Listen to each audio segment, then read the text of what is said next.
नमस्कार दोस्तों, आपका स्वागत है आपके अपने YouTube चैनल ज्ञान गंगा पर।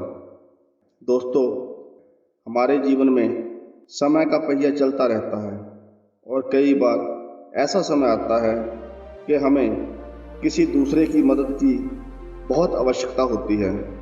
दोस्तों, अब प्रश्न यह उठता है कि हमें किससे मदद मांगनी चाहिए और किससे नहीं। कई लोग ऐसी दुष्ट प्रवृत्ति के होते हैं कि उन लोगों से अगर हम मदद मांगते हैं तो मदद करना तो दूर की बात, वह लोग हमारा ही अहित कर देते हैं।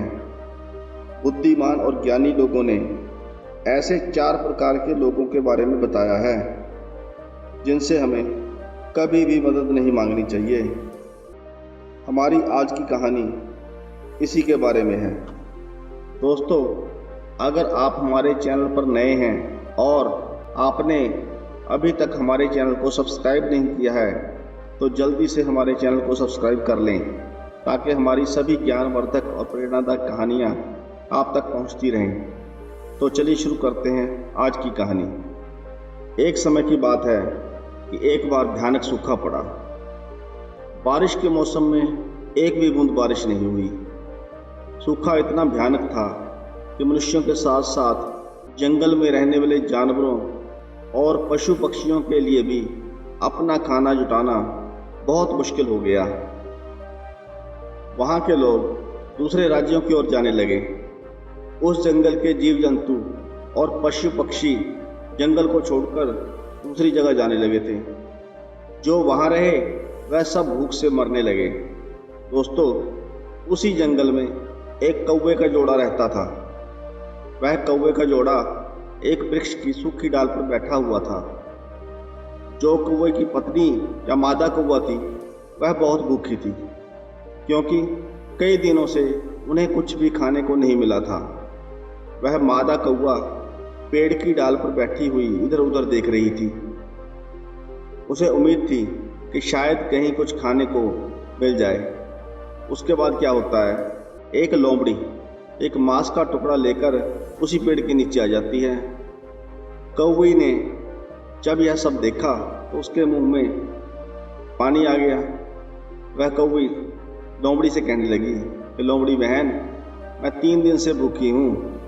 अगर तुम इसमें से थोड़ा सा टुकड़ा हमें भी खाने को दे दो तो आपकी बहुत बड़ी मेहरबानी होगी, जिससे हमारी भूख शांत हो जाएगी। नहीं तो भूख के मारे मेरा दम निकल जाएगा। लोमड़ी ने देखा कि कौवी कौवे के साथ बैठी हुई है। यह तो आप सब जानते ही हैं कि लोमड़ी बहुत चालाक होती है। वह लोमड़ी भी चालाक थी। उन दोनों को देखकर लोमड़ी सोचने लगी कि इस मांस के टुकड़े से तो हमारा पेट बिल्कुल नहीं भरेगा और यह अच्छा मौका है। इसको अपने पास बुलाते हैं, यानी कौवा कौवी को अपने पास बुलाते हैं, और जैसे ही यह कौवी मेरे पास आएगी मैं इस कौवे को मार कर खा जाऊंगी तो मेरा पेट भर जाएगा। यानी लोमड़ी के मन में लालच आ गया।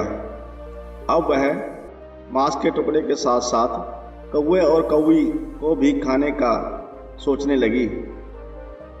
चालाक लोमड़ी ने कौवी से कहा कि तुम घबराओ नहीं, तुम नीचे आ जाओ, तुम्हें मैं अपने पास बिठाकर बड़े प्यार से इस मांस के टुकड़े को खिलाऊंगी। लोमड़ी की बात सुनकर वह कौवी तैयार हो जाती है। दोस्तों, कहते हैं ना कि बेईमान की 2 निशानी, नीची गर्दन मीठी बानी। यह दुष्ट लोगों और बेईमान की निशानी होती है।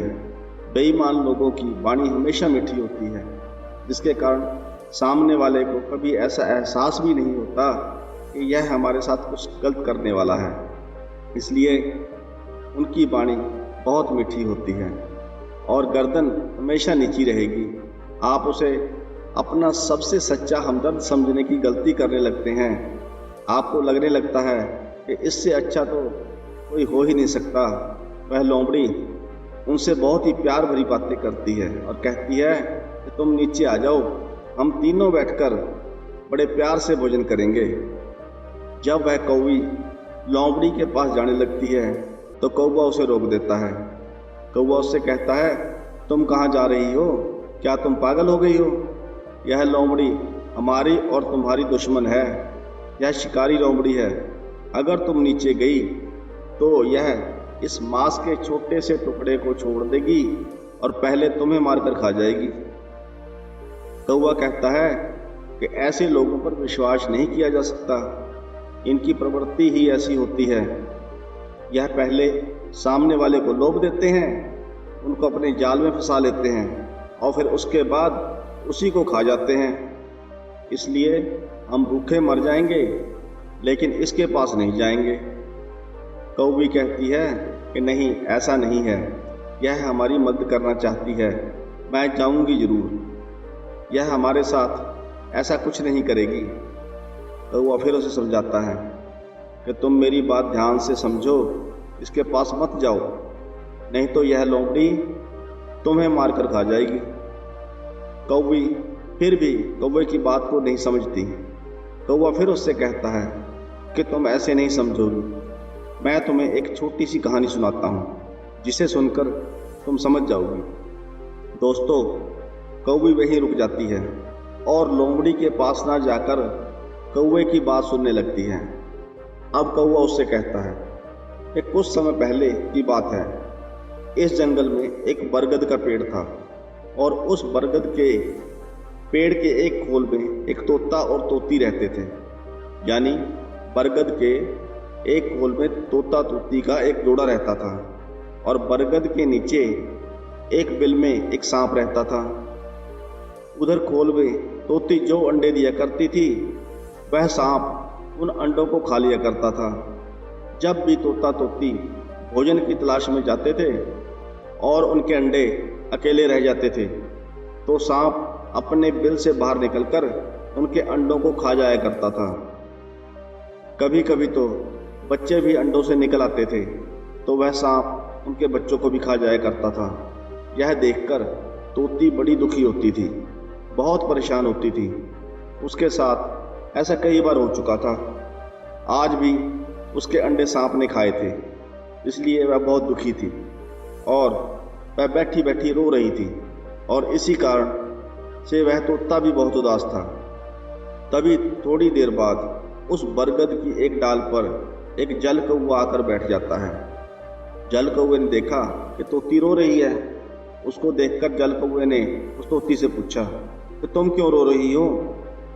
तब उसने उस जल कौवे को अपनी सारी कहानी सुनाई और कहा कि मेरे साथ ऐसा कई बार हुआ है। जितनी बार मैं अंडे देती हूँ, जितनी बार बच्चे होते हैं, इस खोल में रहने वाला सांप उन्हें खा लेता है। जब हम लोग कहीं भोजन की तलाश में बाहर जाते हैं तो वह सांप अपनी खोल में से निकलकर हमारे बच्चों को खा जाता है, हमारे अंडों को खा जाता है। हम दोनों इस बात से बहुत परेशान हैं। हम कुछ कर भी नहीं सकते, क्योंकि ना तो हम उससे अपना बदला ले सकते हैं और ना ही हम उससे लड़ सकते हैं। वह बहुत ही विषैला है, बहुत ही खतरनाक है। तोते और तोती की ऐसी दुख भरी कहानी सुनकर उस जल कौवे को उन पर तरस आ जाता है। जल कौवा उनसे कहता है कि ठीक है, हम एक काम करते हैं, आप हमारे साथ चलिए। पास में ही एक तालाब है, हम उस तालाब से कुछ मछलियां पकड़ कर लाएंगे। तोती कहती है कि मैं आपकी बात को समझी नहीं। वह जल कौवा उसे समझाता है कि जब दुश्मन भारी पड़ जाए, जब शत्रु पहलवान हो, अपने से बड़ा हो और जिससे मुकाबला ना कर सकते हो, तो उसे बुद्धिमानी से हराना चाहिए। तोते ने पूछा कि वह कैसे।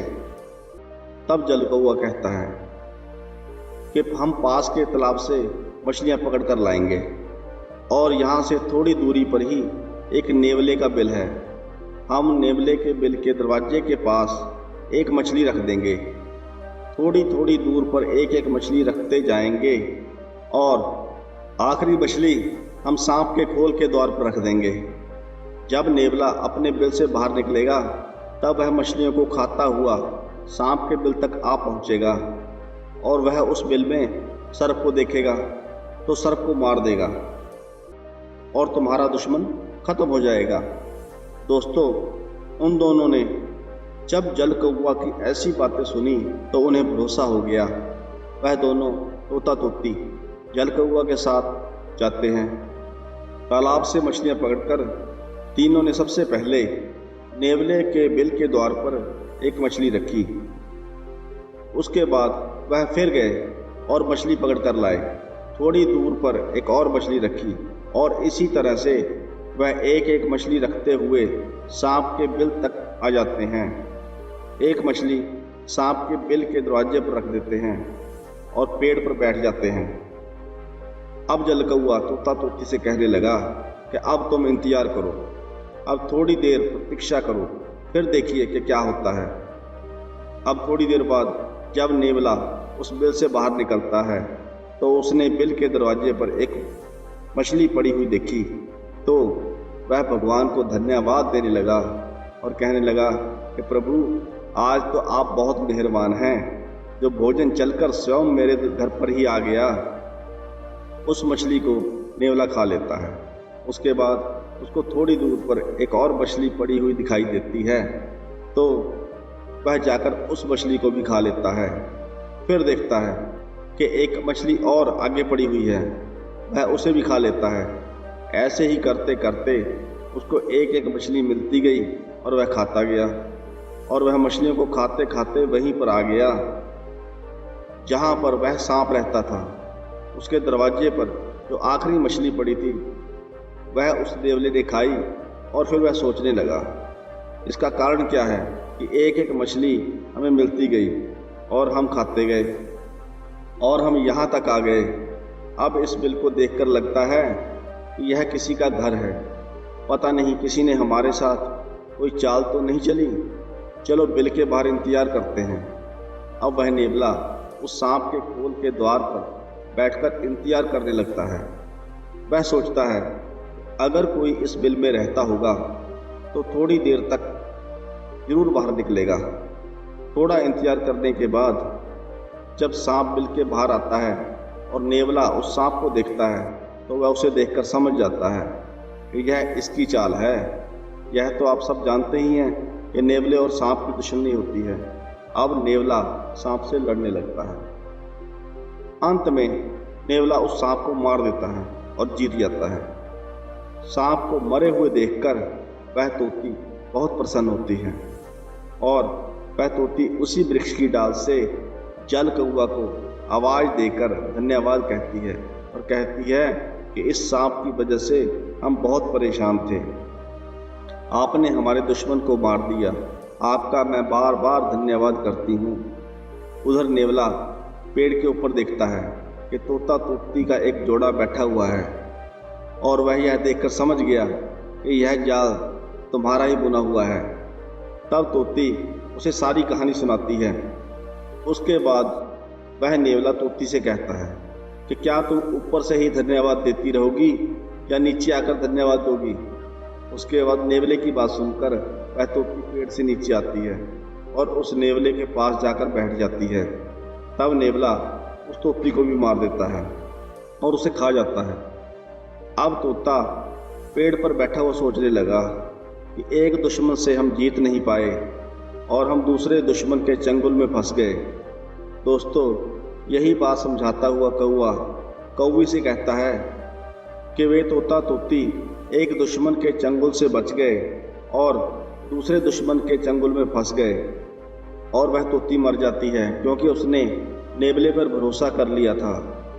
वह यह बात भूल गई थी कि यह नेवला भी हमारा दुश्मन है और जो हमें नहीं छोड़ेगा। इसलिए कौवी, तुम मेरी बात को समझो, यह लोमड़ी हम दोनों की दुश्मन है। यह तुमको जरूर मार देगी। भूल करके भी इन 4 लोगों से कभी भी मदद नहीं मांगनी चाहिए। कौवे की इस बात को सुनकर अब कौवी पूछने लगी कि वह कौन से 4 लोग हैं जिन पर कभी भी इंसान को भरोसा नहीं करना चाहिए, उनसे मदद नहीं मांगनी चाहिए।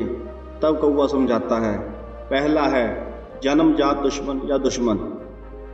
अगर तुम अपने किसी दुश्मन से मदद की भीख मांगने जाओगे तो वह दुश्मन आपकी मदद नहीं करेगा, आपका अहित करेगा, आपको नुकसान पहुंचाएगा और आपको वह मार भी सकता है। इसलिए कभी भी अपने दुश्मन से मदद की भीख नहीं मांगनी चाहिए। दूसरा है अभिमानी या घमंडी व्यक्ति। अभिमानी व्यक्ति के पास भी कभी भी मदद की भीख नहीं मांगने जाना चाहिए। अभिमानी अहंकार में चूर होकर दूसरों को परछाई के समान तुच्छ मानता है। वह सोचता है कि उसके बिना दुनिया का काम नहीं चल सकता। अपने से अधिक गुणी व्यक्ति के बारे में वह सुन नहीं सकता। अगर तुम अभिमानी व्यक्ति के पास गए तो वह अपने घमंड में आकर के तुम्हारा अपमान कर देगा। बदले में देगा कुछ नहीं, आपकी सहायता नहीं करेगा। इसलिए चाहे भूखे मर जाना, पर अभिमानी व्यक्ति से कभी भी मदद मत मांगना। तीसरा व्यक्ति है कपटी या मतलबी इंसान। कपटी व्यक्ति के पास भी मदद मांगने के लिए नहीं जाना चाहिए, क्योंकि कपटी व्यक्ति जो होते हैं वह कपट भरे ही शब्द कहते हैं। अपने कपट भरे शब्दों के द्वारा आपको कहीं ना कहीं फंसा लेंगे और तुमसे फ़ायदा उठा लेंगे। कपटी इंसान आपका कभी भला नहीं करेंगे, बल्कि सामने से अच्छा बनकर भी आपका ही बुरा करेंगे, जिससे तुम्हारा बहुत ज़्यादा नुकसान हो जाएगा और तुम्हें पता भी नहीं चलेगा। इसलिए कपटी व्यक्ति के पास भी कभी भी मदद मांगने नहीं जाना चाहिए। चौथा व्यक्ति है नशेबाज।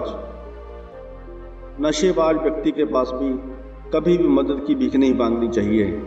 जैसे आप कहीं जा रहे हैं, रास्ते में खड़े हैं, आपको कोई साधन नहीं मिल रहा है, कहीं भी कोई गाड़ी वाला नशे में आ गया और उसके लिए आपने हाथ दिया और उसने रोक दिया और उसकी गाड़ी में बैठ गए। आप सब तो जानते ही हैं कि नशे में आदमी गाड़ी या वाहन कैसे चलाता है। वह कहीं ना कहीं जाकर या तो अपनी गाड़ी को ठोक देगा या फिर गड्ढे में डाल देगा। वह खुद तो मरेगा ही और तुम्हें भी मार देगा। इसलिए नशे में धुत आदमी से कभी भी मदद की भीख नहीं मांगनी चाहिए। इसलिए चाहे भूखे मर जाना, पर इन 4 लोगों से कभी भी मदद की भीख मत मांगना। पहला दुश्मन, दूसरा अभिमानी, तीसरा कपटी, चौथा नशेबाज। दोस्तों, कौवा की बातें सुनकर वह कौवी समझ जाती है और वह लोमड़ी के पास नहीं जाती है। दोस्तों, यह कहानी हमें यही सीख देती है कि भूखे मर जाना, लेकिन इन 4 लोगों से कभी भी सहायता मांगने मत जाना, क्योंकि ऐसे लोगों के पास अगर मदद की भीख मांगने के लिए गए तो आपको इससे मिलने वाला कुछ नहीं है, उल्टा आपका नुकसान हो जाएगा, आपका अपमान हो जाएगा और आपकी जान भी जा सकती है। धन्यवाद दोस्तों। आशा करते हैं आपको यह कहानी पसंद आई होगी। अगर आपको यह कहानी अच्छी लगी हो तो वीडियो को लाइक करें, चैनल को सब्सक्राइब करें। कहानी को अंत तक सुनने के लिए आपका धन्यवाद।